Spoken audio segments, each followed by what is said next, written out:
Hi, this is Brent McKim, President of JCTA, with part 3 of the series of videos on recent issues and events dealing with the Kentucky teacher retirement system. In this video, we'll discuss changes proposed in Senate Bill 151 for current active teachers. This is a fairly simple topic to discuss because there is only one change proposed in Senate Bill 151 for current active teachers as it passed and now is on the governor's desk for either veto or signature. That one provision places a cap on the number of unused sick days that can be used to calculate enhanced pension benefits. The cap is the number of days that teachers will have of unused sick leave as of December 31st, 2018. In other words, on January 1st, 2019, however many sick days you have on that day, that will be the maximum number of sick days that you can use to calculate your enhanced pension benefits when you retire. Now, it's really important to understand this in no way limits the number of sick days you can accrue. It in no way limits the number of unused sick days that can be accumulated. It also does not limit in any way the retirement buyback at 30% of the unused sick days in your final year of service. So let's say that a teacher let's say a teacher right now has 200 unused sick days and is planning to retire a year from now.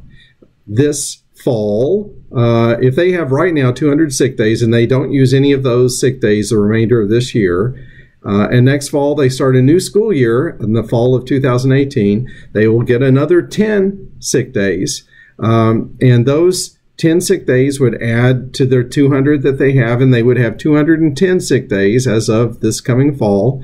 And then when they reach December 31st, 2018, the district will record and report to the state the number of unused sick days that they have. Let's say they don't use any of those. They would report 210 sick days to the state.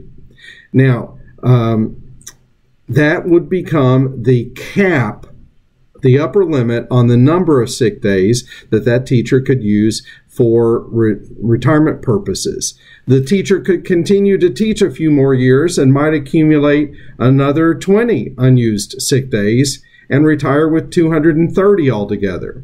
And the school district would buy back 230 of their sick days at 30% of their daily rate in their last year of employment, just like they always have.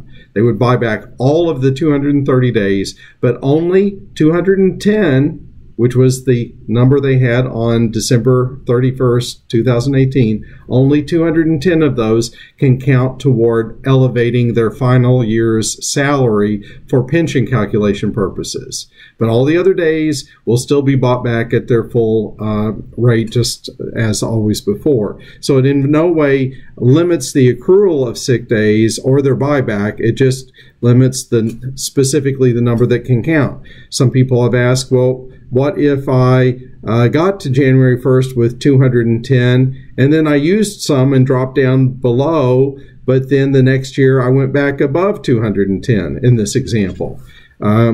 The answer is, as long as you have 210 or more when you retire, you would get to count 210. So you could think of it as this scenario. Each individual person will have their own upper limit, assuming the governor signs the bill into law.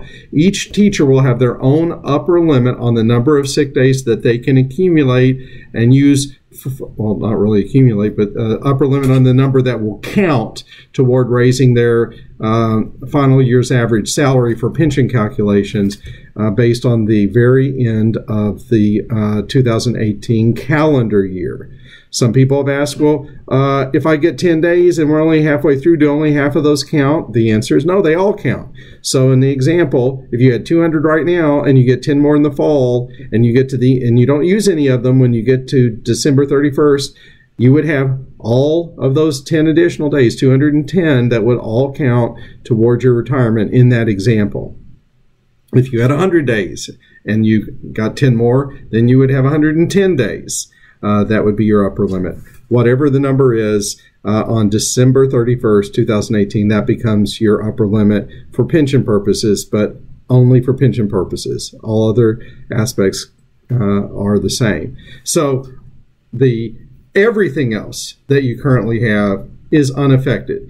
All teachers can retire with, for example, a 3.0 multiplier if they teach more than 30 years. That's unaffected. It continues.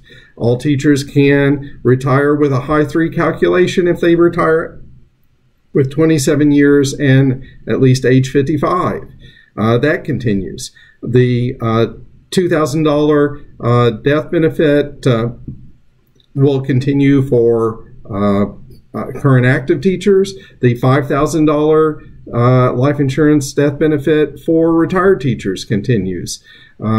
Every other provision for current teachers continues exactly like it is. There are no other changes other than this cap for current active teachers. So if you tune in for the next video, part 4, I will discuss the changes in the bill for current retirees. And that concludes this video, and I hope you will watch part 4. Thank you.